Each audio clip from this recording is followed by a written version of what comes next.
सर्वांना नमस्कार.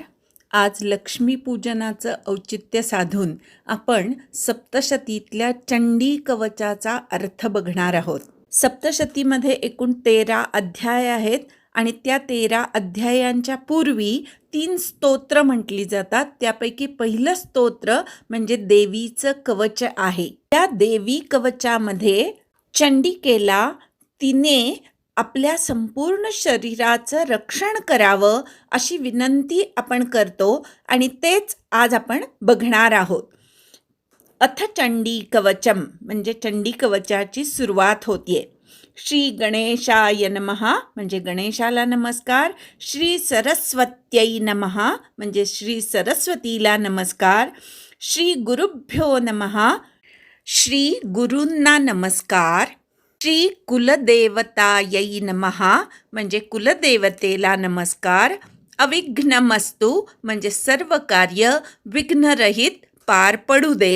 ओम नारायणाय नमः नारायण म्हणजे भगवान विष्णू, त्या विष्णूंना माझा नमस्कार असो.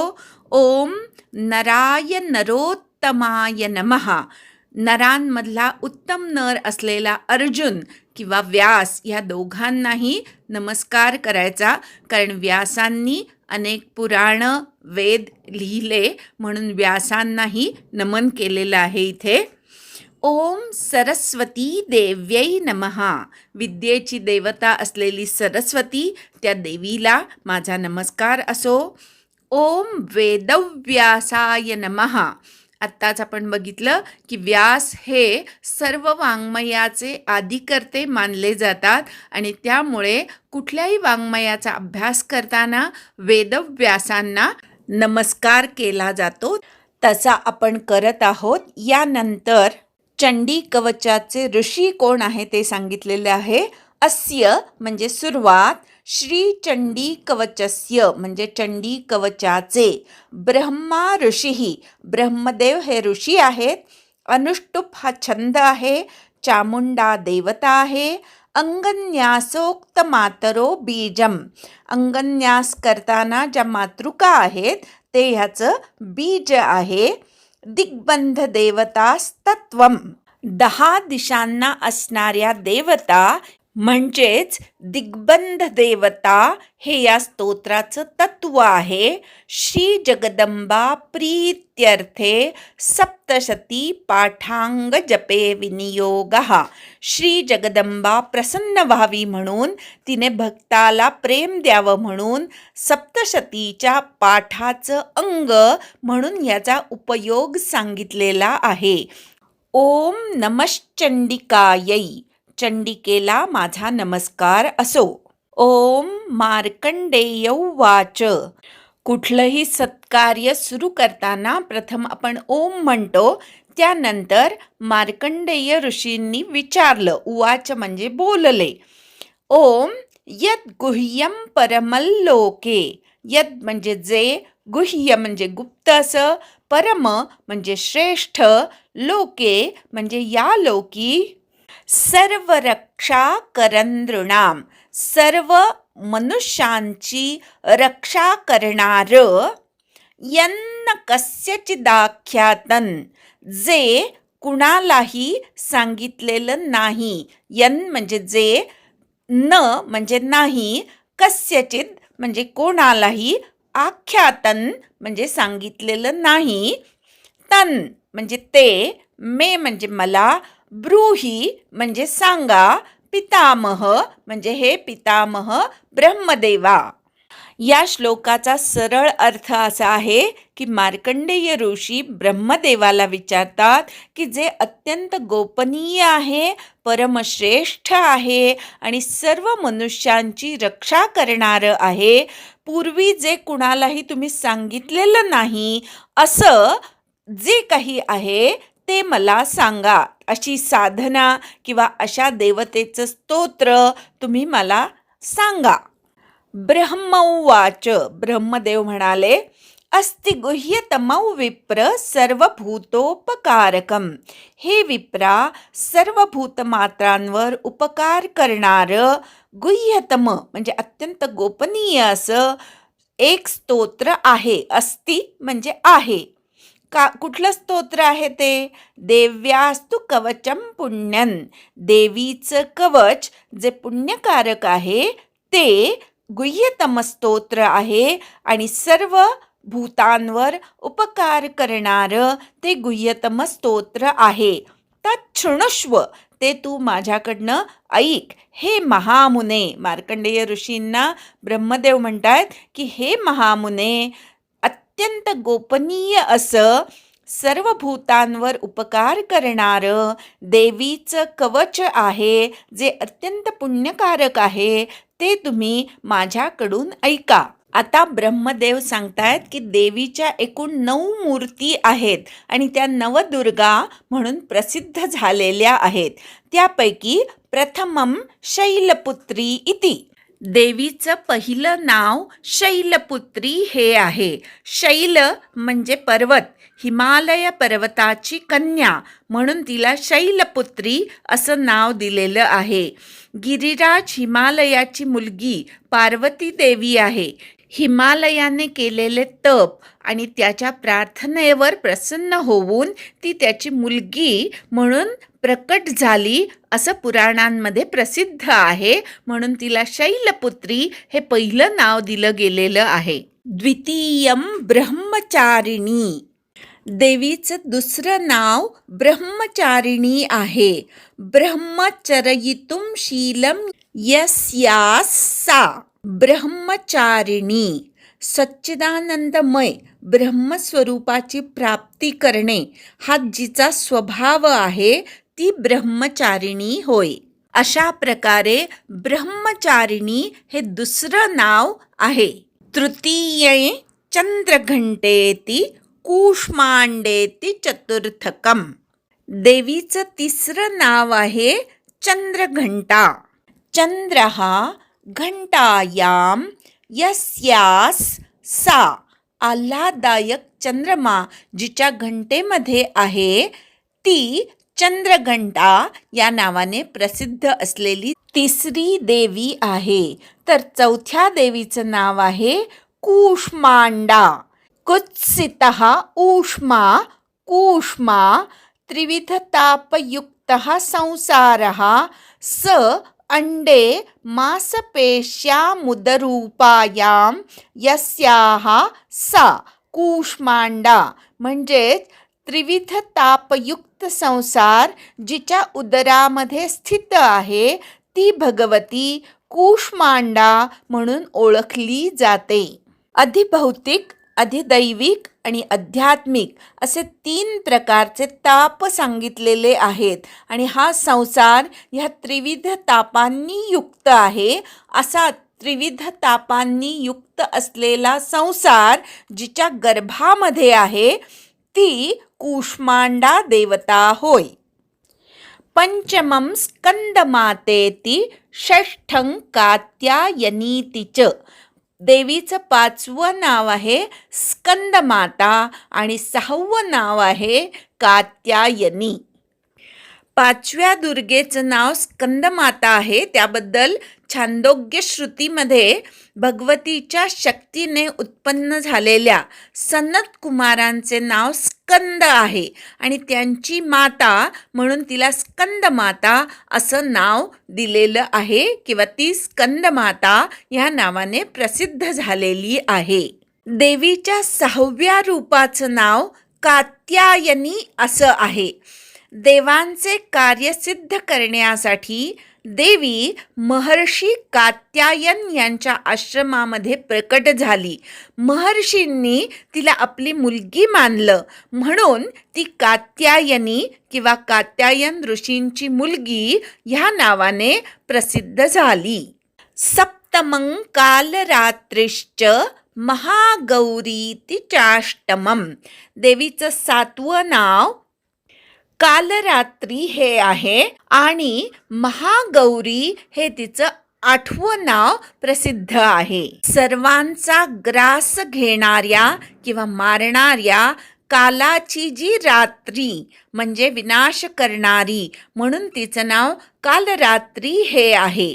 तर तिचं 8वं नाव महागौरी का आहे तर महान तपाच्या द्वारे तिने गौरवर्ण प्राप्त करून घेतला आहे, म्हणून तिला महागौरी ह्या नावाने ओळखले जाते.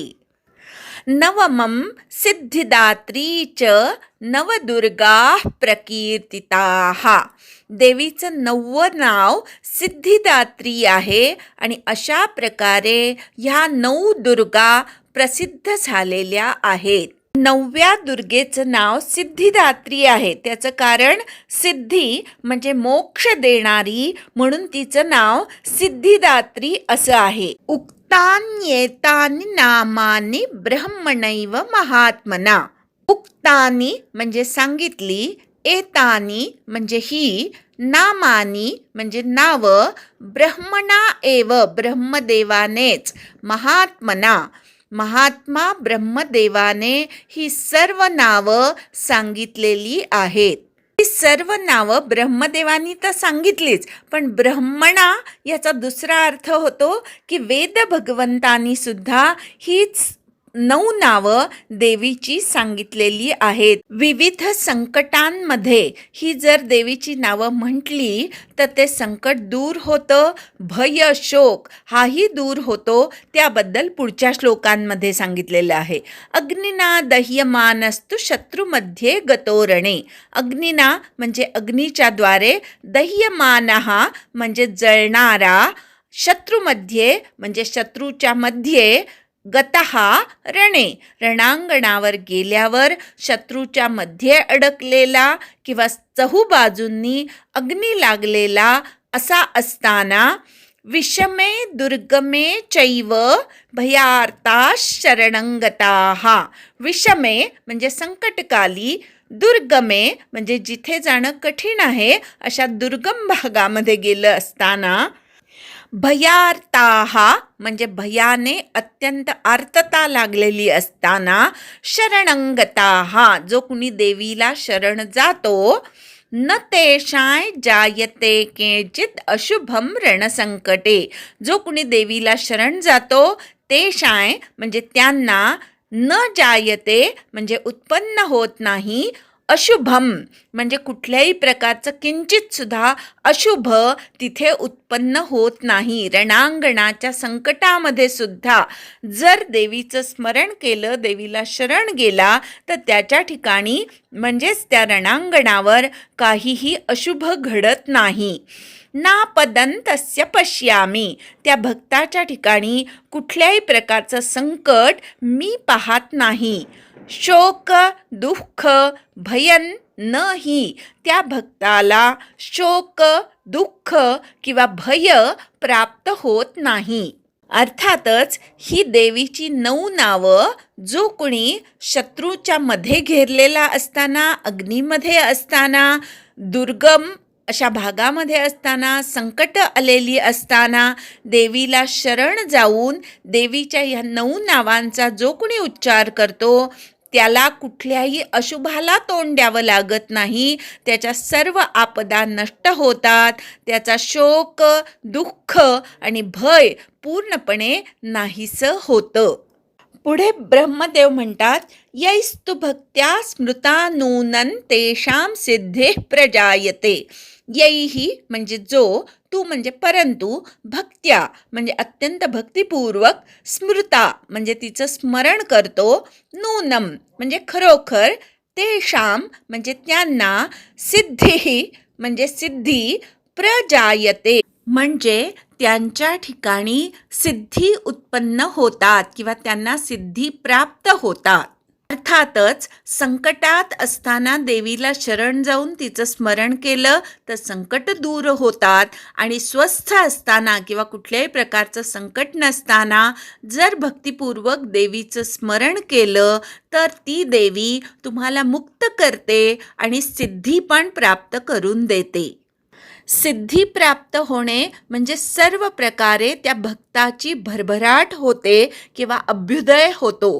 प्रेत संस्था तु चामुंडा वाराही महिषासना.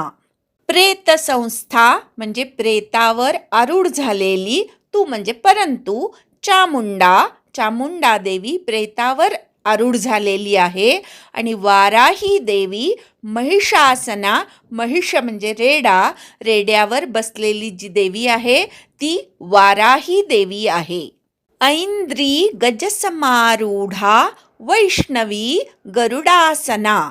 ऐंद्री नावाची जी देवी आहे, इंद्राच्या शक्तीतून जी प्रकट झालेली आहे, ती गजावर म्हणजे हत्तीवर आरूढ झालेली आहे. तर वैष्णवी नावाची जी देवी आहे ती गरुडरूपी तिचं आसन आहे. गरुडासनावर ती बसलेली आहे आणि हत्तीच्या आसनावर ऐंद्री देवी बसलेली आहे. माहेश्वरी वृषारूढा कौमारी शिखिवाहन. माहेश्वरी देवी म्हणजे शंकराच्या शक्तीपासून उत्पन्न झालेली माहेश्वरी देवी वृषभावर म्हणजे बैलावर आरूढ झालेली आहे. आणि कौमारी ही कुमार कार्तिकेयांची शक्ती, ती शिखी म्हणजे मयुरावर आरूढ झालेली आहे. ब्राह्मी हंस समारूढा सर्वाभरण भूषिता. ब्राह्मी ही ब्रह्मदेवाची शक्ती आहे आणि ती हंसावर आरूढ झालेली आहे आणि तिने सर्व आभरण म्हणजे विविध प्रकारचे दागिने घातलेले आहेत. नानाभरण शोभाढ्या नाना रत्नोपशोभिताः. नानाभरण म्हणजे विविध प्रकारची आभूषणं आणि नाना रत्नोपशोभिताः म्हणजे नाना प्रकारच्या रत्नांनी ती अत्यंत शोभायमान दिसत आहे. दृश्यन्ते रथमारूढा देव्यः क्रोधसमाकुलाः. दृश्यन्ते म्हणजे दिसत आहेत, रथमारूढा म्हणजे रथावर आरूढ झालेल्या, देव्यः म्हणजे देवता, क्रोधसमाकुलाः म्हणजे अत्यंत क्रोधाने व्याकुळ झालेल्या किंवा क्रोधाने आविष्ट झालेल्या. ह्या देवता रथावर आरूढ झालेल्या आणि क्रोधायमान झालेल्या दिसत आहेत. त्यांनी हातामध्ये विविध आयुध धारण केली आहेत. त्यांची नावं पुढच्या ओळीमध्ये आली. शंखै चक्रं गदां शक्तिं हलैश्च मुसलायुधम. शंख, चक्र, गदा, शक्ती, हल म्हणजे नांगर, मुसल म्हणजे मुसळ इत्यादी आयुधम धारण केलेल्या त्या देवता रथावर आरूढ झालेल्या आणि क्रोध समाविष्ट झालेल्या दिसत आहेत. अजून त्यांची आयुध काय काय आहेत? खेटकन तोमरैचैव परशुं पाशमेव च कुंतायुधन त्रिशूलैच शारंगमायुधमुत्तमम्. खेटक, तोमर, परशु, पाश, कुंतायुध म्हणजे भाला, त्रिशूल, शारंग धनुष्य इत्यादी उत्तम अशी आयुध त्यांनी धारण केलेली आहेत. शारंगम आयुधम उत्तमम अशी फोड आहे त्याची. या 11 आणि 12 या श्लोकांचा एकत्रित अर्थ असा आहे की क्रोधायमान झालेल्या या देवता रथारूढ आहेत. त्यांनी हातामध्ये शंख, चक्र, गदा, शक्ती, नांगर, मुसळ, खेटक, तोमर, परशु, पाश, भाला, त्रिशूल आणि शारंग धनुष्य नावाची उत्तम आयुध धारण केलेली आहेत. दैत्यानां देहनाशाय भक्तानामभयाय च धारयन्त्यायुधानीथन देवानाय च हिताय वै.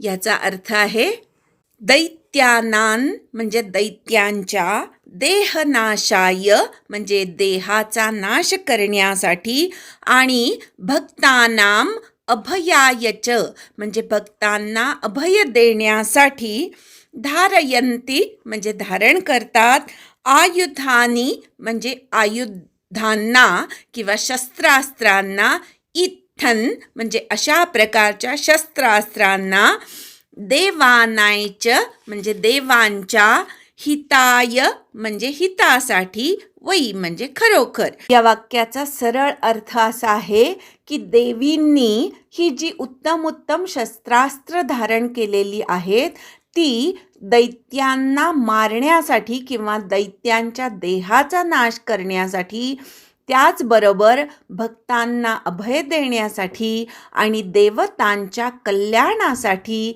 ही आयुधं त्यांनी धारण केलेली आहेत. आपल्या सर्व देवी आणि देवता हातामध्ये शस्त्रास्त्र धारण केलेली आहेत आणि प्रत्येक वेळेस आपल्याला असं दिसतं की जेव्हा जेव्हा दुष्ट शक्ती देवांच्या भक्तांना त्रास देतात, तेव्हा तेव्हा देवता स्वतःच्या हातातल्या शस्त्रांनी त्या दुष्ट शक्तींचा नाश करतात आणि भक्तांचं रक्षण करतात. महाबले मोहोत्साहे महाभयविनाशिनी त्राहि मां देवी दुष्प्रेक्ष्ये शत्रूणां भयवर्धिनी. हे महाबल असणाऱ्या देवी, हे महाउत्साह असणाऱ्या देवी, हे महाभयविनाशिनी देवी, माझं रक्षण कर. माम त्राही म्हणजे माझं रक्षण कर. हे देवी, तू कशी आहेस? दुष्प्रेक्ष्ये, तुझ्याकडे बघणं सुद्धा कठीण आहे. दुष्प्रेक्ष्ये अशा असलेल्या देवी, शत्रूणाम भयवर्धिनी, शत्रूंच्या मनामध्ये भय वाढवणारी देवी, तू माझं रक्षण कर, असं ब्रह्मदेव म्हणतायत. देवीच्या ठिकाणी काय काय आहे? अत्यंत बल आहे म्हणून तिला महाबले असं संबोधन वापरलंय. महोत्साहे, देवी अत्यंत उत्साहाने स्वतःचं कार्य करते म्हणून तिला महोत्साहे असं संबोधन वापरलंय. महाभयविनाशिनी, जी महाभयाचा नाश करते ती, म्हणून तिला महाभयविनाशिनी असं म्हटलंय.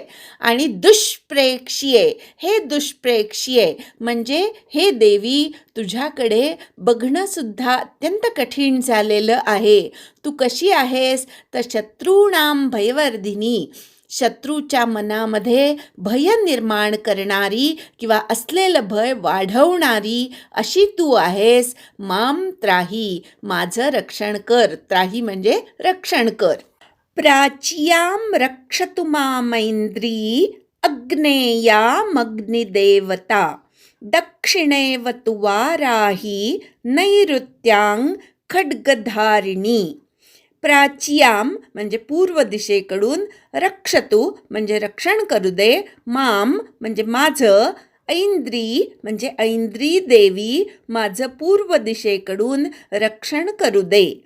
आग्नेय दिशेकडून अग्निदेवता माझं रक्षण करू दे.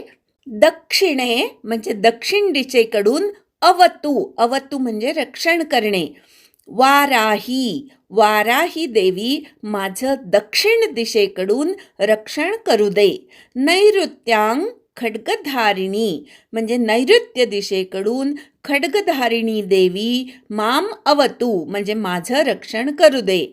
पूर्ण श्लोकाचा अर्थ: पूर्व दिशेकडून ऐंद्री देवी माझं रक्षण करू दे, आग्नेय दिशेकडून अग्निदेवता माझं रक्षण करू दे, दक्षिणेकडून वाराही देवी माझं रक्षण करू दे आणि नैऋत्येकडून खड्गधारिणी देवी म्हणजेच जिने हातामध्ये खड्ग घेतलेलं आहे अशी देवी माझं नैऋत्येकडून रक्षण करू दे.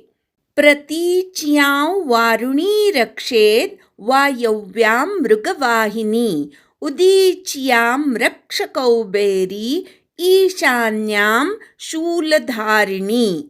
प्रतीच्यां म्हणजे पश्चिम दिशा, पश्चिम दिशेकडून वारुणी देवी, रक्षेद म्हणजे माझं रक्षण करू दे, वायव्यां म्हणजे वायव्य दिशेकडून मृगवाहिनी, उदीच्यां म्हणजे उत्तर दिशेकडून रक्षकौबेरी, हे कौबेरी देवी माझं उत्तर दिशेकडून रक्षण कर.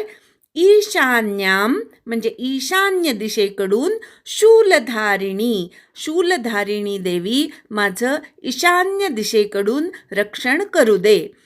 पश्चिमेकडून वारुणी देवी, वायव्य दिशेकडून मृगवाहिनी देवी, उत्तर दिशेकडून कौबेरी देवी आणि ईशान्य दिशेकडून शूलधारिणी देवी माझं रक्षण करू दे.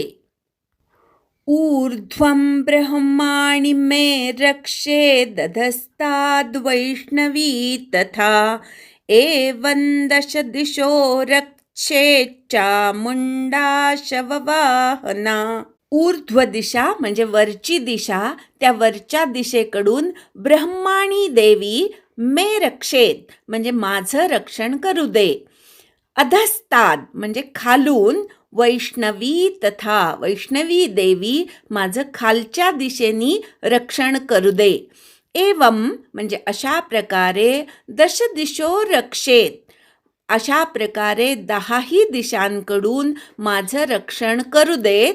चामुंडा शववाहना, शव हे जिचं वाहन आहे अशी चामुंडा देवी अशा प्रकारे मुख्य 4 दिशा, उपचार दिशा, खाली आणि वर एकूण 10 दिशांकडून चामुंडा देवी जी शववाहना आहे ती माझं रक्षण करू दे.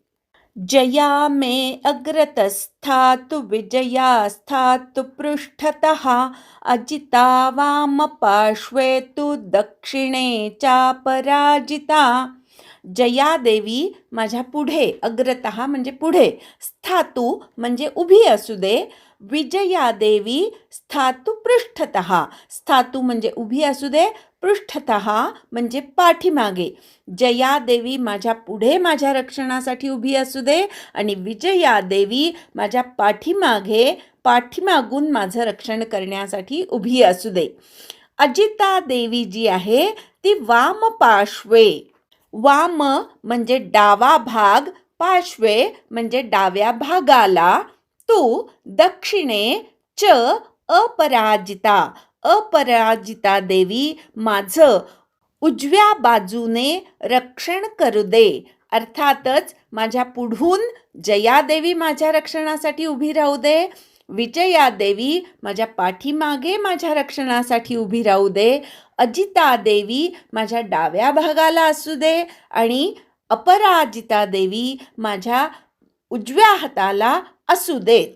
अशा प्रकारे जया, विजया, अजिता आणि अपराजिता ह्या 4 देवी माझ्या अवतीभोवती राहून माझं रक्षण करू देत. शिखां मे द्योतिनी रक्षेदुमामूर्ध्निव्यवस्थिता मालाधरी ललाटे च भ्रुवौ रक्षेद्यशस्विनी. आता इथून पुढे आपल्या शरीराच्या विविध अंगांचं रक्षण कुठल्या देवीनी करावं ती विनंती आलेली आहे आणि म्हणून हे श्लोक म्हणत असताना त्या त्या अवयवावर आपण लक्ष केंद्रित करायचं. शिखा म्हणजे जिथे आपली वेणी सुरू होते किंवा शेंडी सुरू होते त्याला शिखा भाग म्हणतात आणि त्या शिखेचं रक्षण द्योतिनी देवी करू दे. द्योतिनी म्हणजे जी स्वतः प्रकाशमान आहे अशी देवी माझ्या शिखेचं रक्षण करू देत. रक्षेत म्हणजे रक्षण करू दे. उमा म्हणजे पार्वती, उमा देवी मूर्ध्निव्यवस्थिता, मूर्ध्ना म्हणजे आपला टाळू किंवा मेंदू जिथे असतो त्याला मूर्ध्ना म्हणतात आणि त्या मूर्ध्नेचं रक्षण उमा आहे ती करू देत, ती तिथे स्थित राहू देत. माझ्या मूर्ध्ना भागामध्ये उमा देवी स्थित राहून ती त्या भागाचं रक्षण करू देत.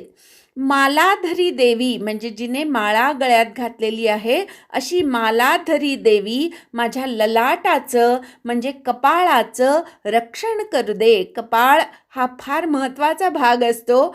ज्याने उत्तम कर्म केलेली असतात तो मान वर करून कपाळ दाखवून चालू शकतो, पण ज्याने अधमकर्म केलेली असतात त्याची मात्र मान खाली गेलेली असते, त्याचं कपाळ खाली गेलेलं असतं. असं कधीही न होवो. मालाधरी देवी माझं कपाळ एखाद्या तिलकाप्रमाणे उज्ज्वल राहील, वर राहील, अशा प्रकारे माझ्या कपाळाचं तिने रक्षण करू देत. कपाल हा भाग जो आहे तिथे आपलं प्रारब्ध लिहिलेलं असतं असंही म्हणतात आणि कपाळाचं रक्षण करणे म्हणजे प्रारब्धात जे काही असेल ते शांतपणे भोगण्याची माझ्यामध्ये शक्ती ती मालाधरी देवी देऊ देत. भ्रुवौ रक्षेत यशस्विनी. यशस्विनी देवी माझ्या दोन्ही भुवयांचं रक्षण करू देत.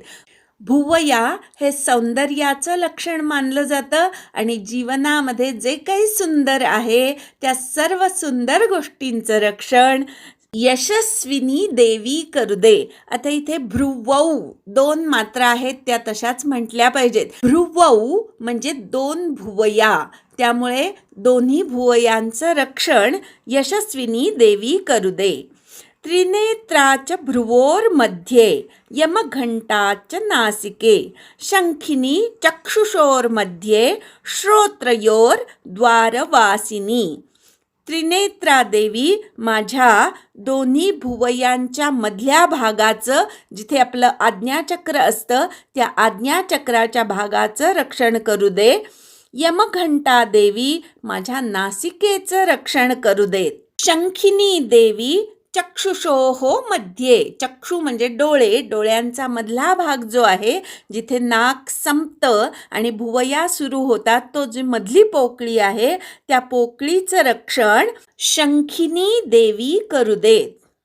श्रोत्रयोहो म्हणजे दोन्ही कान. द्वारवासिनी देवी माझ्या दोन्ही कानांचं रक्षण करू दे. आपल्या शरीराला एकूण 9 द्वारं आहेत, 9 द्वारं आहेत, त्यापैकी 2 द्वारं म्हणजे कानाची 2 द्वारं आणि द्वारवासिनी म्हणजे द्वारावर वास करणारी द्वारवासिनी देवी माझ्या कानाच्या ठिकाणी वास करून माझ्या दोन्ही कानांचं रक्षण करू देत. माझ्या कानांना चांगल्याच गोष्टी ऐकायला मिळू देत आणि चांगल्याच गोष्टींच्या ऐकण्यातून माझ्यावर चांगलेच संस्कार होऊ दे. द्वारामधून कोणाला आत घ्यायचं आणि कोणाला बाहेर पाठवायचं हे ठरवणारी द्वारवासिनी देवी माझ्या दोन्ही कानांचं रक्षण करू देत. कपोलौ कालिका रक्षेत कर्णमूले तुषांकरी नासिकायां सुगंधाच उत्तरोष्ठे च चर्चिका. कपोलौ म्हणजे 2 गाल, त्या दोन्ही गालांचं रक्षण कालिका देवी करू देत. रक्षेत म्हणजे रक्षण करू दे. कालिका देवी माझ्या दोन्ही गालांचं रक्षण करू देत.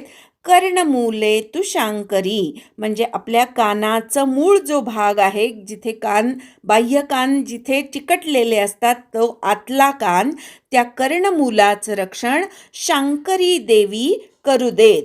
माझ्या नासिकेचं, बाह्य नासिकेचं आणि अंतर्नासिकेचं रक्षण सुगंधा देवी करू दे. आणि उत्तरोष्ठाचं म्हणजे वरच्या ओठाचं रक्षण चर्चिका देवी करू देत.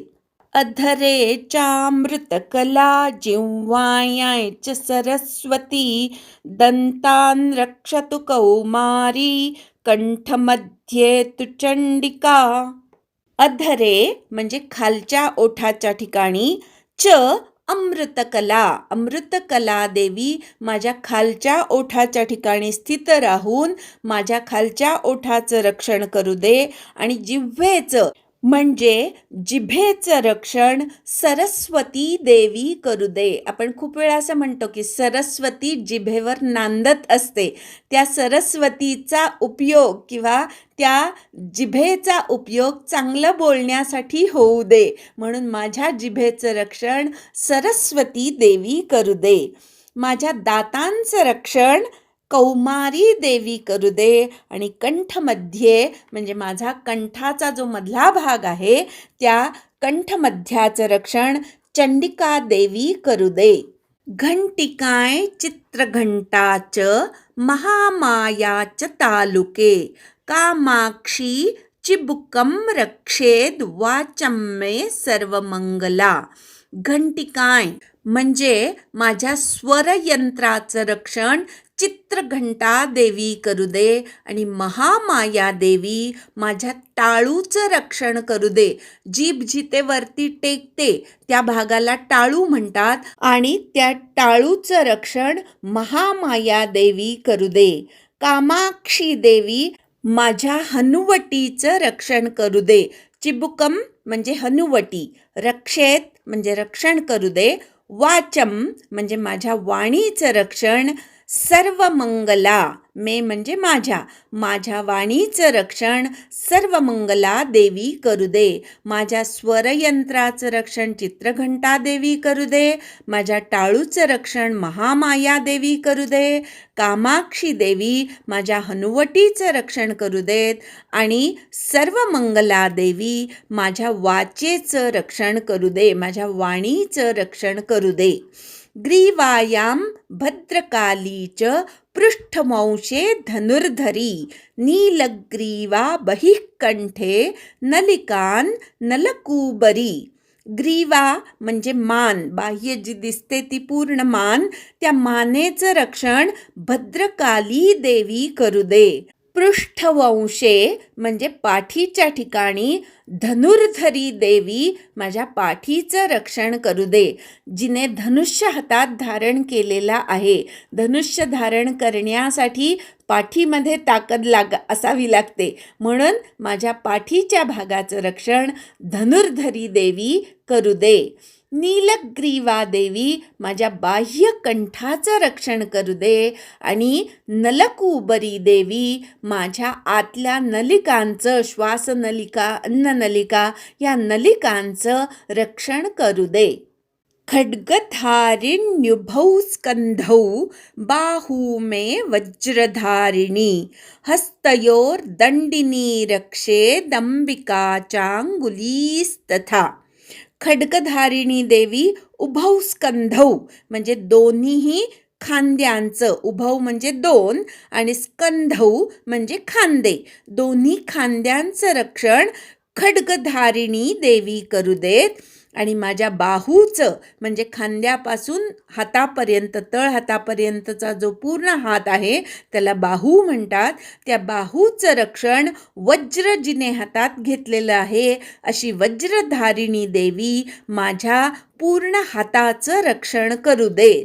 खड्गधारिणी जिने खड्ग हातात घेतलंय अशी खड्गधारिणी देवी माझ्या दोन्ही खांद्यांचं रक्षण करू दे. आणि जिने वज्र हातात धारण केलेलं आहे अशी वज्रधारिणी देवी माझ्या पूर्ण हाताचं रक्षण करू दे.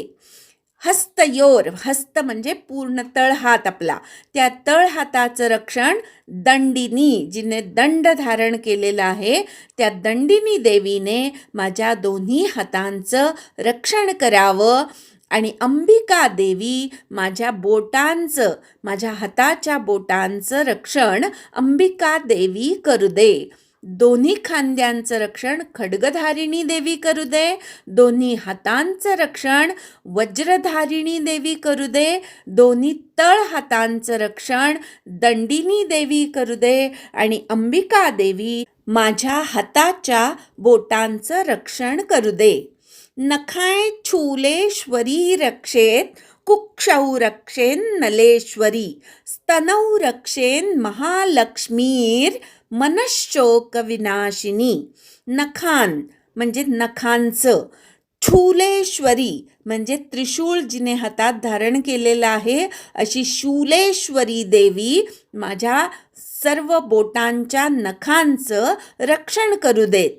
कुक्षौ म्हणजे काखेचं रक्षण, दोन्ही काखांचं रक्षण, म्हणून कुक्षौ असा उच्चार आला पाहिजे. रक्षेत म्हणजे रक्षण करू देत. नलेश्वरी, नलेश्वरी देवी माझ्या दोन्ही काखांचं, आपण कुशीवर झोपणे म्हणतो की नाही, तो जो भाग आहे आपला कुशीचा जो पूर्ण भाग आहे त्याला कुक्षौ म्हणायचं. आणि माझ्या उजव्या आणि डाव्या दोन्ही कुशींचं रक्षण नलेश्वरी देवी करू दे. माझ्या स्तनांचं, स्तनौ इथे सुद्धा दोन मात्रा आहेत त्याचा उच्चार होऊ दे, म्हणजे माझ्या दोन्ही स्तनांचं रक्षण महालक्ष्मी देवी करू देत. आणि माझ्या मनाचं रक्षण शोकविनाशिनी देवी करू देत.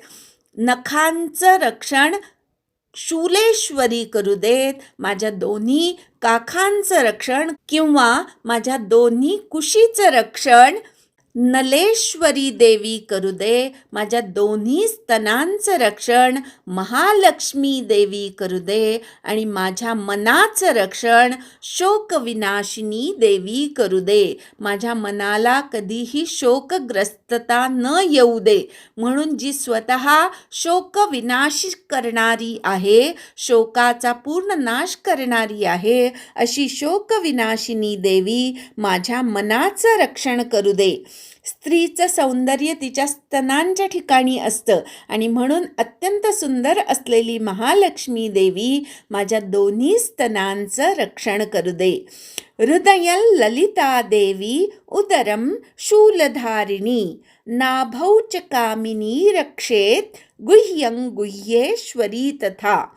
हृदयं म्हणजे माझं हृदय, त्या माझ्या हृदयाचं ललिता देवी रक्षण करू दे, आणि उदर म्हणजे पोटाचा भाग, त्या पोटाच्या भागाचं रक्षण शूलधारिणी देवी करू दे.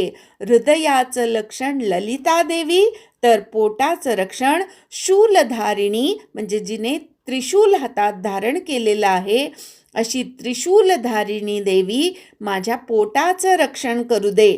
वात, पित्त आणि कफ हे 3 विकार पोटातून उद्भवतात, म्हणून जिच्या हातात त्रिशूल आहे ती ह्या 3 विकारांचा नाश करून माझं उदर अतिशय आरोग्य संपन्न ठेवू दे.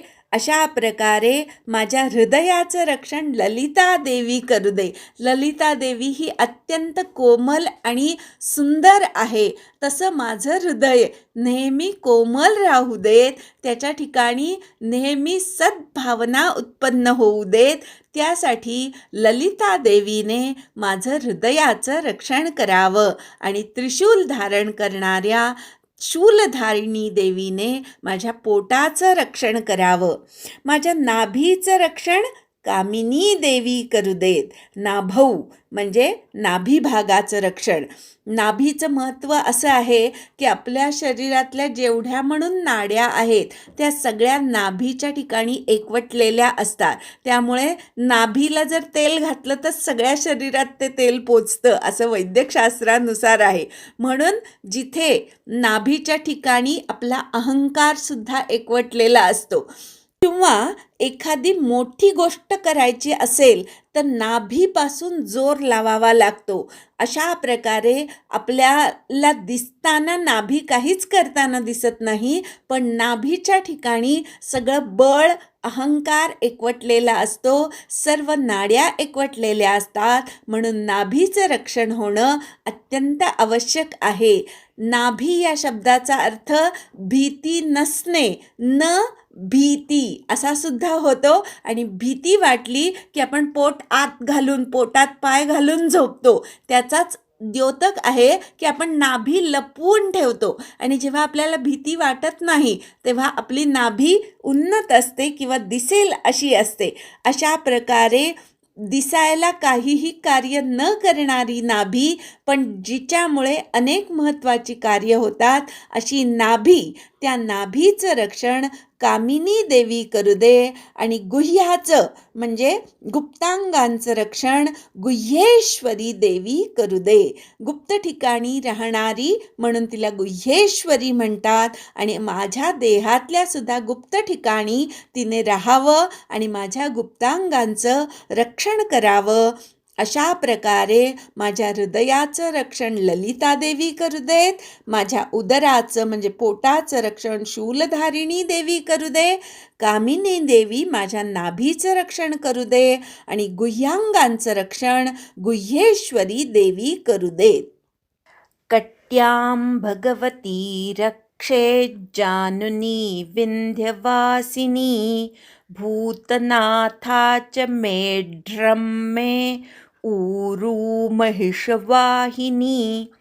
कट्याम म्हणजे कटिभाग, भगवती म्हणजे भगवती देवी, रक्षेत म्हणजे रक्षण करू देत, जानुनी म्हणजे गुडघे, 2 गुडघे म्हणून नी दीर्घ आहे तो तसाच येऊ देत, जानुनी विंध्यवासिनी, विंध्यवासिनी देवी माझ्या दोन्ही गुडघ्यांचं रक्षण करू देत. भूतनाथा देवी माझ्या मेढ्राचं म्हणजे जननेंद्रियाचं शीष्ण किंवा लिंग असा अर्थ आहे त्याचं रक्षण करू दे आणि माझ्या मांड्यांचं रक्षण महिषवाहिनी म्हणजे महिषावर जी आरूढ आहे अशी महिषवाहिनी देवी माझ्या मांड्यांचं रक्षण करू दे. जंघे महाबला प्रोक्ता सर्व काम प्रदायिनी गुल्फयोर नारसिंहीच पादौ चामित तेजसी. जंघा म्हणजे पोटऱ्यांचं रक्षण महाबला देवी करू दे, जिला महाबला या नावाने म्हटलं जातं. प्रोक्ता म्हणजे सांगितलं जातं. ती सर्व कामप्रदायिनी आहे, सर्व प्रकारच्या कामना देणारी अशी महाबला देवी माझ्या पोटऱ्यांचं रक्षण करू दे. आणि गुल्फयोर म्हणजे घोट्यांचं रक्षण नारसिंही देवी करू दे. घोटे म्हणजे तळपाय आणि आपला वरचा पाय हे जिथे जोडलं जातं त्याला घोटा असं आपण म्हणतो मराठीमध्ये. आणि त्या गुल्फयोर म्हणजे दोन्ही घोट्यांचं रक्षण नारसिंही देवी करू दे. पादौ म्हणजे माझ्या दोन्ही पायांचं रक्षण. च अमित तेजसी, अमित म्हणजे पुष्कळ किंवा ज्याची तुलना होत नाही त्याला अमित म्हणतात. जिच्या ठिकाणी अत्यंतिक तेज आहे, ज्या तेजाची तुलना कशाशीही होणार नाही अशी अमित तेजसी देवी माझ्या दोन्ही पायांचं रक्षण करू दे. पादांगुलिश्रीर्मे रक्षेत पादाधस्तलवासिनी नखांदंष्ट्राः कराली च केशांश्चैवोर्ध्वकेशिनी. माझ्या दोन्ही पायांच्या बोटांचं रक्षण. पादांगुलीही म्हणजे माझ्या दोन्ही पायांच्या बोटांचं रक्षण श्रीदेवी, श्री नावाची जी देवी आहे ती करू दे. मे रक्षेत म्हणजे माझे रक्षण करू देत. पादाधस्तलवासिनी माझ्या पायांच्या खालच्या भागाचं म्हणजे तळपायांचं रक्षण तलवासिनी देवी करू दे. माझ्या पायाच्या बोटांच्या नखांचं रक्षण दंष्ट्राकराली देवी करू दे. केशांश्च ऊर्ध्वकेशिनी म्हणजे माझ्या केसांचं रक्षण ऊर्ध्वकेशिनी देवी करू दे. पायाच्या बोटाचं रक्षण श्रीदेवी करू देत. पायाच्या तळव्याचं रक्षण तलवासिनी देवी करू देत. नखांचं रक्षण दंष्ट्राकराली देवी करू दे. आणि केसांचं रक्षण ऊर्ध्वकेशिनी देवी करू देत. रोमकूपेषु कौबेरी त्वचं वागीश्वरी तथा रक्तमज्जावसामांसान्यस्ति मेदांसि पार्वती. रोमकूपेषु म्हणजे शरीरावरील रोमांच्या मुळांचं रक्षण कौबेरी देवी करू दे. आणि माझ्या त्वचेचं रक्षण वागीश्वरी देवी करू दे. रक्त मज्जा संस्था आपल्या देहातली. वसा म्हणजे शरीरातला तेलकटपणा किंवा चरबीचा जो अंश आहे तो. मांस म्हणजे मांस. अस्थि म्हणजे शरीरात असलेली हाडं. आणि मेद म्हणजे शरीराची जाडी किंवा शरीरामध्ये साठलेली चरबी असते त्याला मेद असं म्हणतात. त्याचं रक्षण पार्वती देवी करू दे. अंत्राणि कालरात्रिश्च पित्तैश्च मुकुटेश्वरी पद्मावती पद्मकोशे कफे चूडामणिस्तथा. अंत्राणी म्हणजे आतड्यांचं रक्षण कालरात्री देवी करू दे. आणि माझ्या शरीरातील पित्ताचं रक्षण मुकुटेश्वरी देवी करू दे. पद्मावती देवी माझ्या पद्मकोशांचं म्हणजे आपल्या शरीरातील सप्तचक्रांचं रक्षण करू दे. आपल्या पाठीच्या कण्यामध्ये एकूण 7 चक्र आहेत.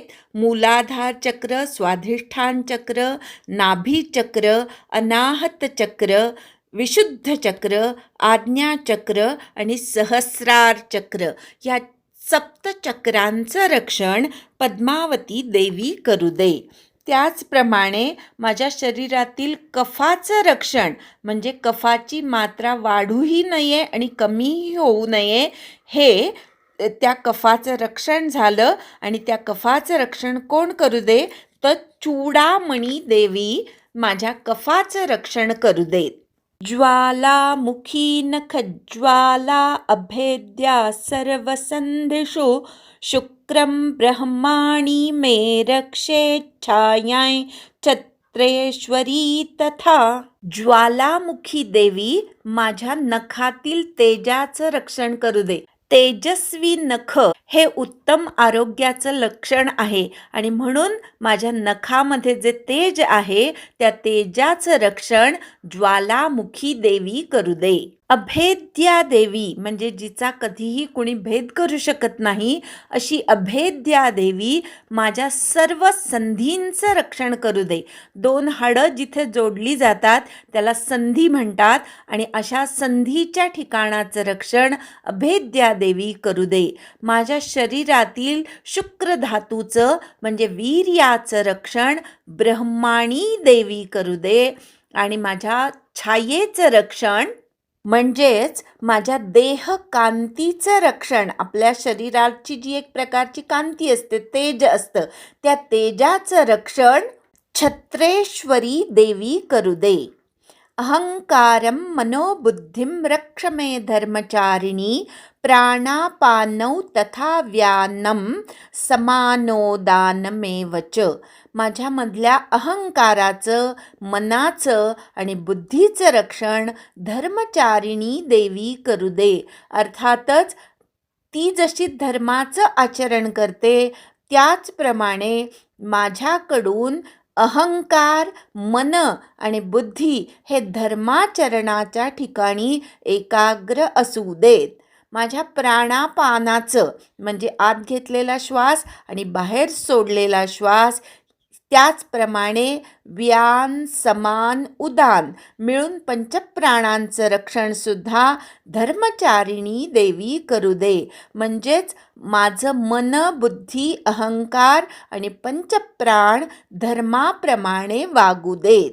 यशः कीर्ती च लक्ष्मी च सदा रक्षतु वैष्णवी गोत्रमिंद्राणि मे रक्षेत पशून् मे रक्ष चंडिके. माझ्या यशाचं, कीर्तीचं आणि माझ्यामधल्या लक्ष्मीचं, लक्ष्मी हा शब्द फक्त धनासाठी नाही तर सौंदर्य, कोमलता, मनाचा मोठेपणा हे सगळं लक्ष्मीच्या ठिकाणी समावलेलं आहे. त्यामुळे यश, कीर्ती आणि लक्ष्मी ह्या सर्वाचं रक्षण सदा म्हणजे नेहमी वैष्णवी देवी करू दे. आणि माझ्या गोत्राचं रक्षण, माझ्या कुलामध्ये जन्माला आलेल्या सर्वांचं रक्षण इंद्राणी देवी करू दे. माझ्या घरातील पशूंचं, कुत्रा, मांजर, गाय, बैल इत्यादी जे पाळीव पशु आहेत त्या पशूंचं रक्षण चंडिका देवी करू देत.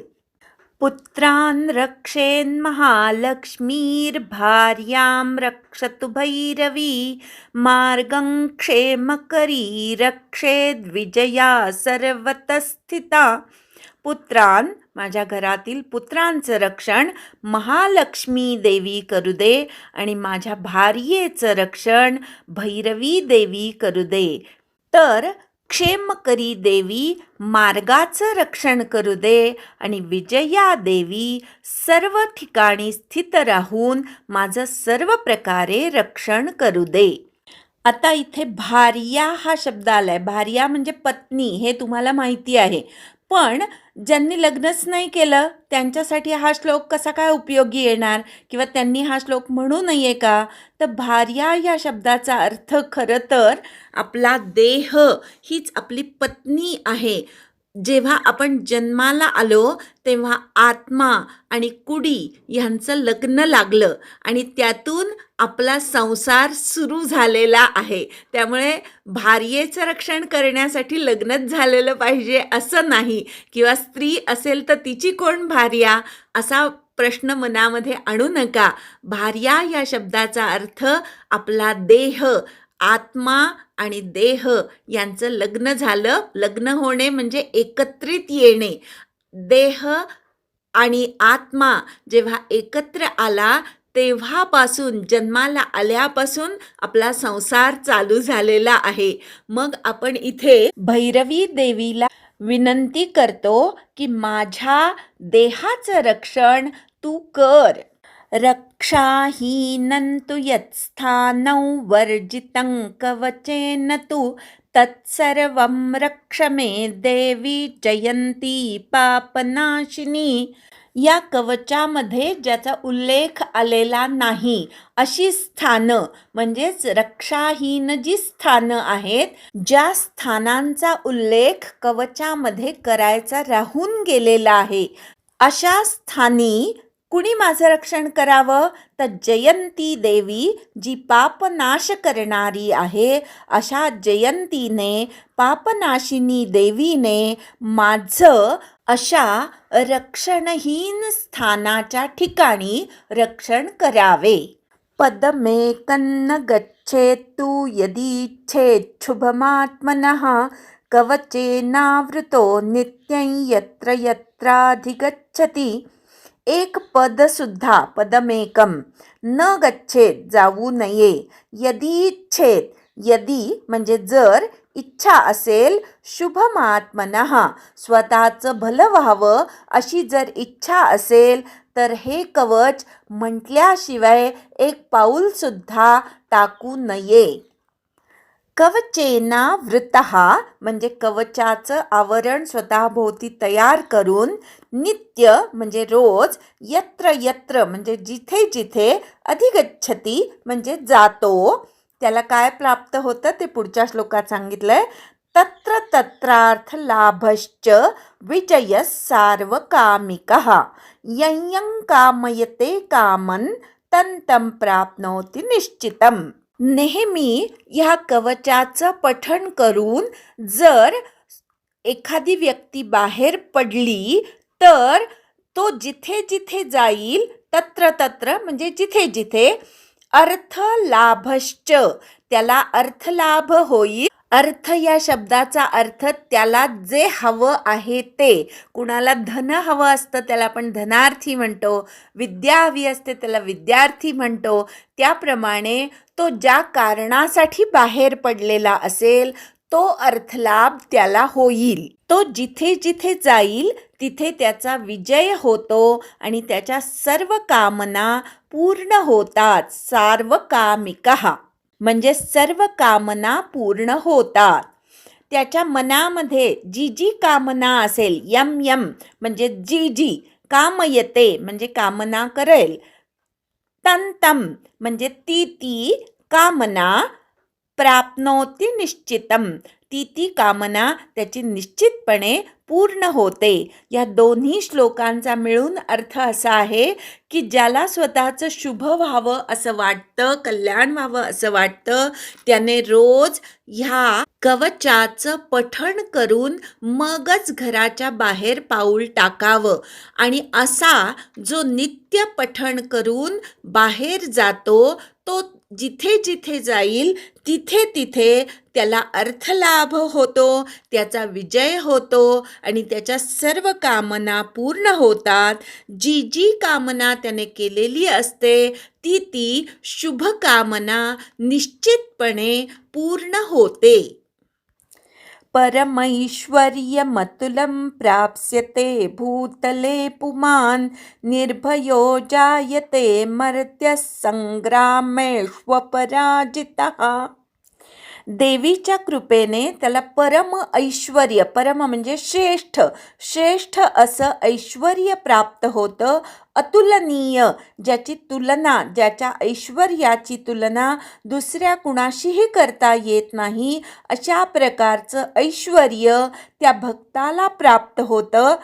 प्राप्स्यते भूतले पुमान, भूतले म्हणजे या पृथ्वी तलावर अशा प्रकारचं अतुलनीय ऐश्वर्य त्या पुमान म्हणजे पुरुषाला प्राप्त होतं. आता इथे पुरुष आणि स्त्री असा अर्थ घेऊ नका, तर ज्याने नरदेह धारण केलेला आहे तो पुमान. अशा पुरुषाला या भूमीवर असताना श्रेष्ठ असं ऐश्वर्य प्राप्त होतं.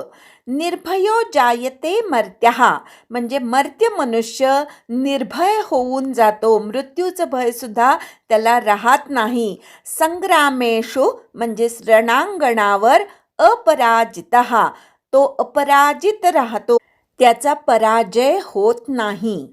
त्रैलोक्ये तु भवेत् पूज्यः कवचेनावृतः पुमान्, इदं तु देव्याः कवचं देवानामपि दुर्लभम्. अशा प्रकारे कवचाचं पठण करणारी व्यक्ती तिन्ही लोकांमध्ये पूज्य ठरते. ज्याची पूजा करावी अशी व्यक्ती म्हणजे पूज्य व्यक्ती. त्रैलोक्यामध्ये ती पूज्य व्यक्ती होते बरं का. कवचेना वृतः पुमान, जो कुणी या कवचानी स्वतःला पूर्ण झाकून घेतो किंवा ज्याच्या भोवती हे कवच असतं, अशी व्यक्ती तिन्ही लोकांमध्ये पूजनीय होते. हे जे देवीचं कवच आहे ते देवानामपि दुर्लभम, देवांना सुद्धा दुर्लभ आहे. मनुष्यासाठी हे देवी कवच उपलब्ध आहे, देवतांनाही या कवचाचा अधिकार नाही. म्हणून हे देवी कवच देवांना सुद्धा दुर्लभ आहे. अशा या देवी कवचाचा जो कुणी पाठ करून ते कवच स्वतःभोवती निर्माण करून फिरतो किंवा राहतो, तो तिन्ही लोकांमध्ये पूजनीय होतो. यः पठेत् प्रयतो नित्यं त्रिसंध्यं श्रद्धयान्वितः, दैवी कला भवेत् तस्य त्रैलोक्येऽप्यपराजितः. यः म्हणजे जो, पठेत म्हणजे पठण करतो, प्रयतः प्रयत्नपूर्वक पठण करायला सांगितलं बरं का.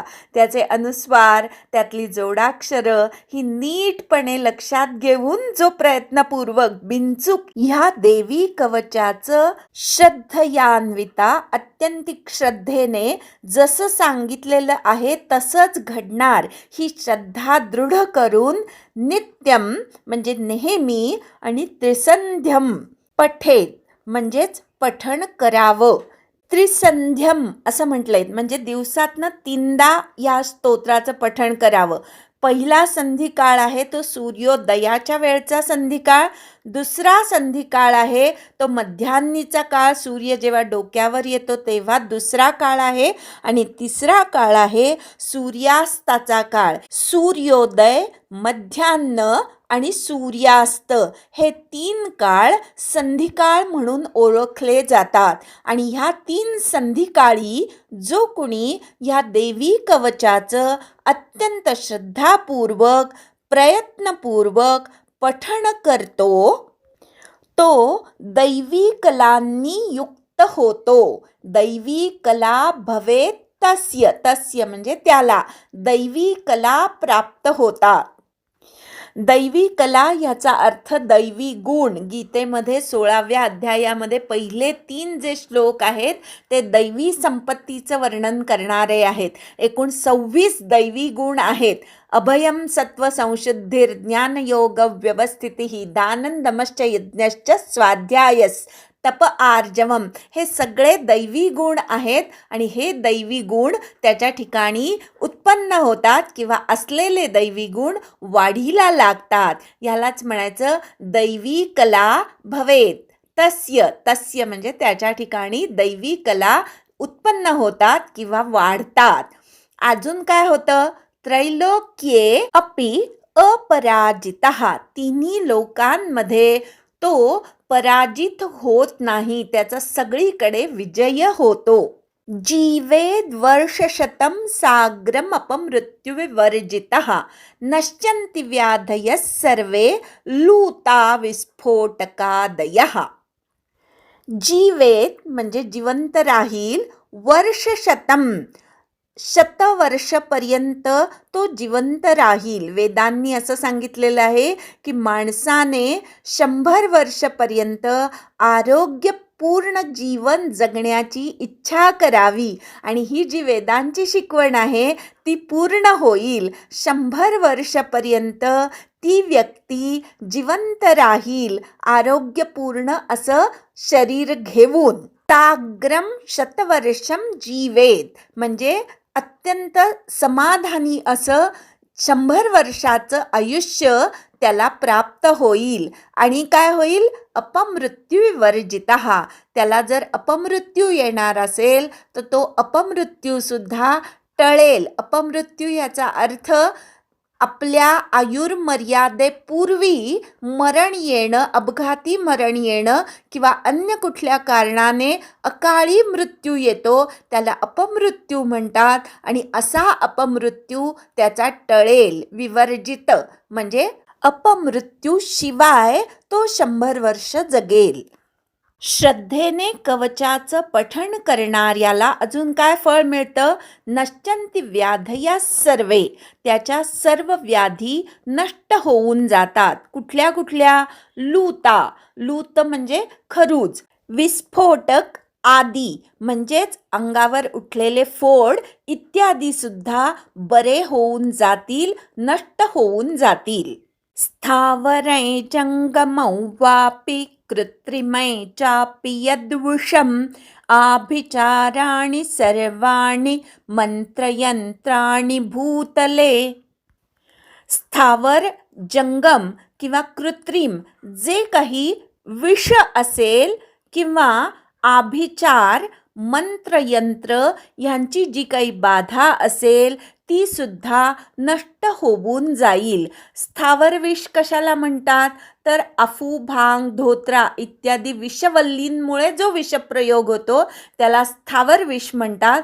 जंगम विष कशाला म्हणतात? तर सर्प, विंचू यांच्या दंशानी जे विष पसरतं ते जंगम विष आहे. आणि कृत्रिम विष म्हणजे ज्या 2 रसायनं एकत्र करायला नकोत ती एकत्र झाल्यामुळे रासायनिक विष तयार होतं, त्याला कृत्रिम विष म्हणतात. अशा 3ही प्रकारच्या विषप्रयोगापासून त्या व्यक्तीचा बचाव होईल किंवा असं जर विष त्याच्या पोटात गेलं असेल तर ते नष्ट होऊन जाईल.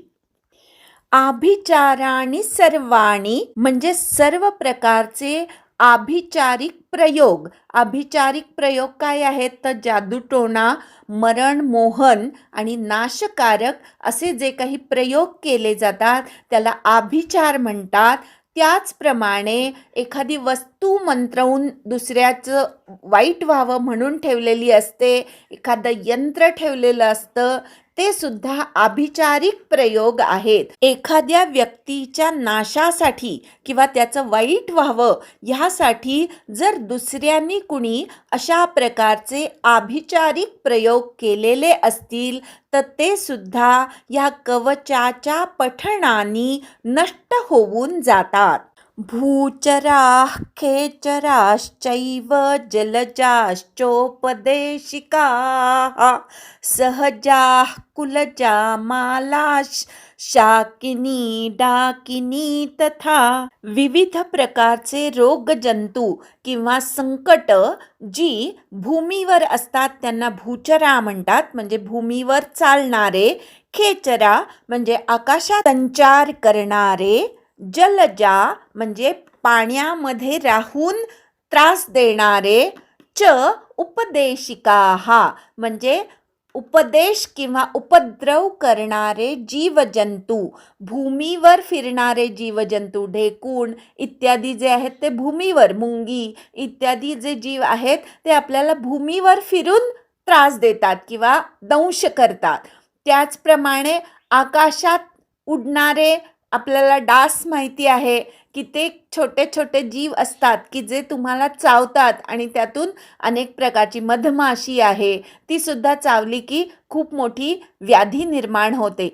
जलजा म्हणजे पाण्यातून काही विषबाधा होते किंवा पाण्यातून काही जंतू आपल्या पोटात जातात आणि त्यामुळे व्याधी उत्पन्न होतात. अशा प्रकारे भूमीवरचे, आकाशात असणारे आणि पाण्यातून उपद्रव करणारे जे काही जीवजंतू आहेत त्यांचाही नाश होतो. त्याचप्रमाणे सहजा म्हणजे जन्मासह काही दोष आपल्यामध्ये असतात.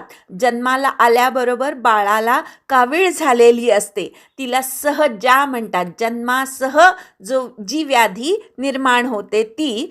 कुलजा म्हणजे काही कुळामध्ये एखादा अनुवंशिक आजार असतो, त्याला कुलजा म्हणतात. आणि माला म्हणजे गंडमाला इत्यादी जे रोग आहेत ते कवचाच्या पठणाने नष्ट होतात. लहान मुलांना जन्मतः जे काही दोष असतात किंवा रोग असतात ते नष्ट व्हावे म्हणून घरातल्या मोठ्या व्यक्तीने या कवचाचं पठण करावं आणि त्याचा अंगारा त्या छोट्या बाळाला लावावा, अशी पण अनेक घरांमध्ये प्रथा आहे. जन्मतः असलेले रोग, कुलामध्ये असलेले रोग आणि माला इत्यादी गंडमाला इत्यादी दोष किंवा व्याधी ज्या आहेत त्या या कवचाच्या पठणाने नष्ट होतील. त्याचप्रमाणे शाकिनी, डाकिनी इत्यादी ज्या घोर विनाशकारी देवता किंवा शक्ती आहेत त्यांच्या त्रासापासून सुद्धा ती व्यक्ती मुक्त होईल.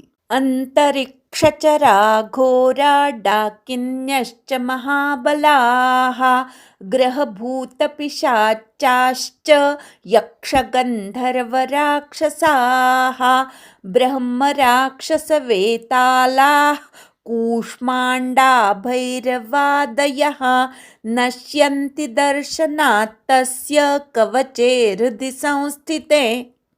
हे 2 श्लोक मुद्दामच एकत्र घेतले की अंतरिक्षामध्ये वावरणाऱ्या घोर दुष्टशक्ती, ज्यांना डाकिनी किंवा महाबलाशक्ती असं म्हटलं जातं, ग्रह, भूत, पिशाच, यक्ष, गंधर्व, राक्षसी शक्ती, ब्रह्मराक्षस, वेताळ, कूष्मांडा आणि भैरव इत्यादी ज्या काही दुष्टशक्ती अवतीभोवती असतील आणि त्या दुष्टशक्तींच्या द्वारे जो काही त्रास होतो तो, आता तुम्ही म्हणाल असं काही असतं का? तर हो असतं. तुम्ही जर देव मानत असाल तर ह्या आसुरी शक्तीसुद्धा असतात, वाईट शक्तीसुद्धा असतात. आपल्याला त्या कळत नाहीत म्हणून नाही असं म्हणून त्याच्याकडे दुर्लक्ष करायचं नाही.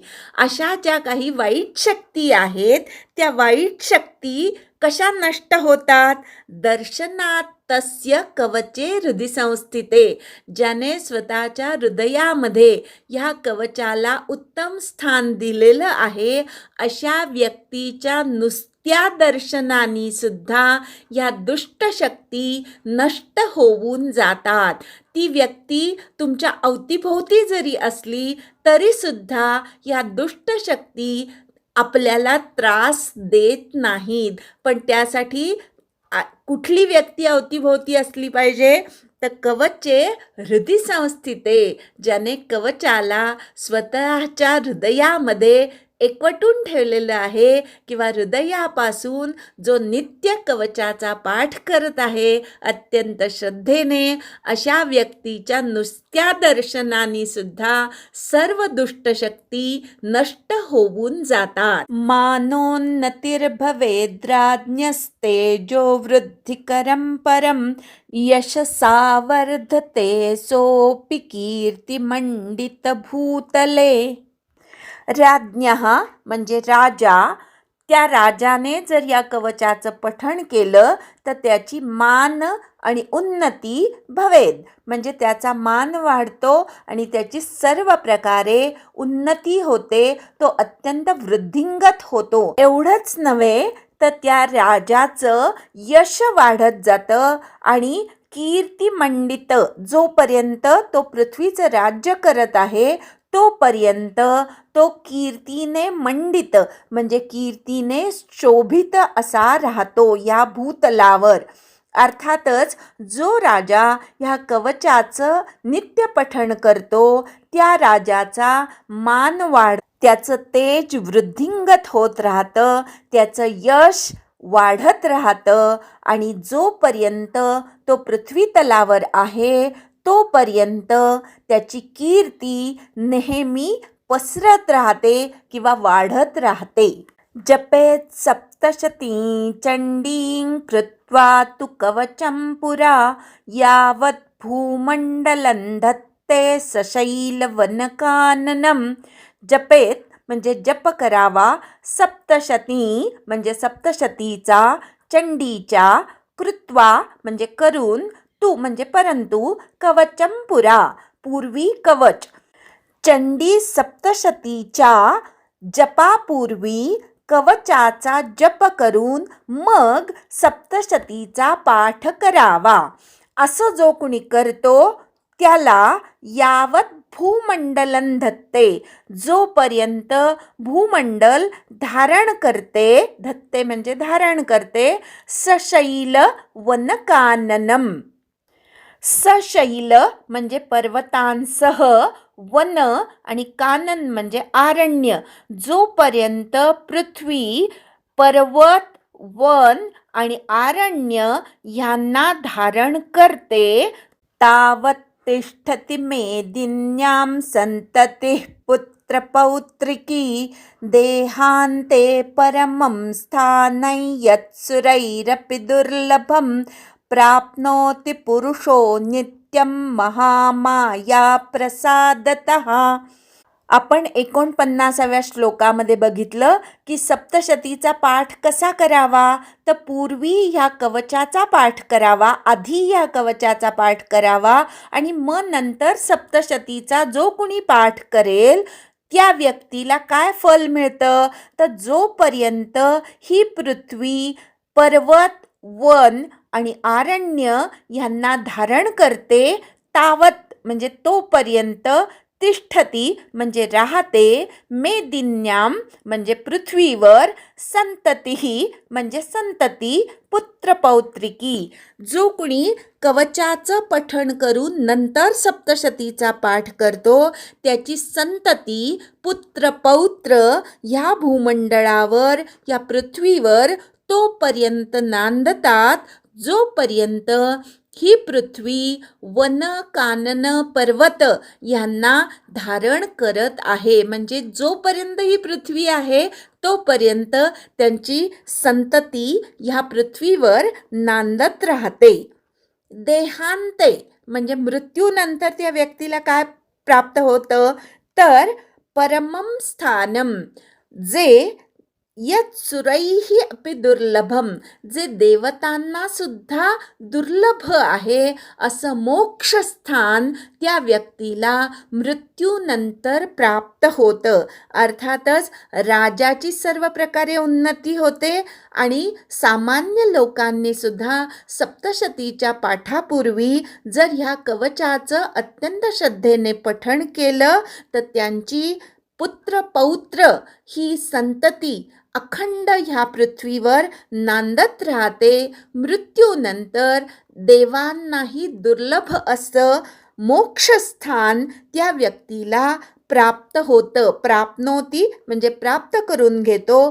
पुरुषः म्हणजे पुरुष, नित्यम म्हणजे नेहमी, कुणामुळे, महामाया प्रसादतः, महामायेच्या प्रसादामुळे किंवा महामायेच्या कृपा प्रसादामुळे कवचाचं पठण करून जो सप्तशतीचं पठण करतो त्याला मृत्यूनंतर देवांनाही दुर्लभ असलेला लोक प्राप्त होतो. त्याची पुत्र पौत्र संतती ह्या पृथ्वीवर अखंड नांदत राहते. अशा प्रकारे हे देवीचं कवच अत्यंत दुर्लभ आहे.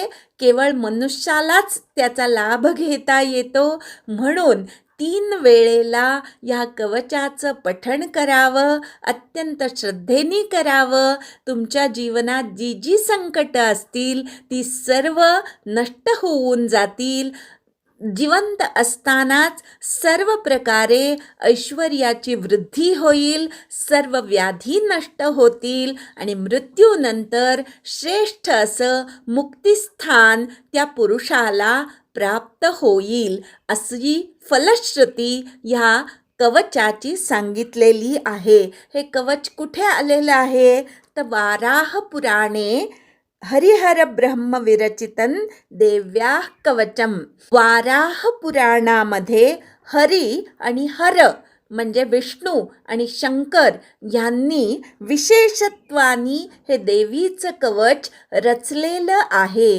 ते कवच आपल्याला ब्रह्मदेवाने मार्कंडेय ऋषींनी जेव्हा प्रश्न विचारला की मनुष्याचं भलं व्हावं ह्यासाठी आणि मनुष्याला पवित्र करणारं असं काहीतरी साधन तुम्ही मला सांगा जे आजपर्यंत कुणालाही सांगितलेलं नाही, असा जेव्हा मार्कंडेय ऋषींनी ब्रह्मदेवाला प्रश्न विचारला तेव्हा वराह पुराणातील विष्णू आणि शंकर यांनी रचलेलं हे देवीचं कवच ब्रह्मदेवानी मार्कंडेय ऋषींना आणि मार्कंडेय ऋषींच्या निमित्ताने आपल्याला प्राप्त झालेलं आहे. या कवचाचा नित्यपाठ करून आपण आपलं जीवन समृद्ध करूया आणि देवीला विनंती करूया की माता ज्याप्रमाणे बालकाचं सर्व बाजूंनी रक्षण करते त्याप्रमाणे तू सुद्धा आमचं रक्षण कर. हरिओम तत्सत.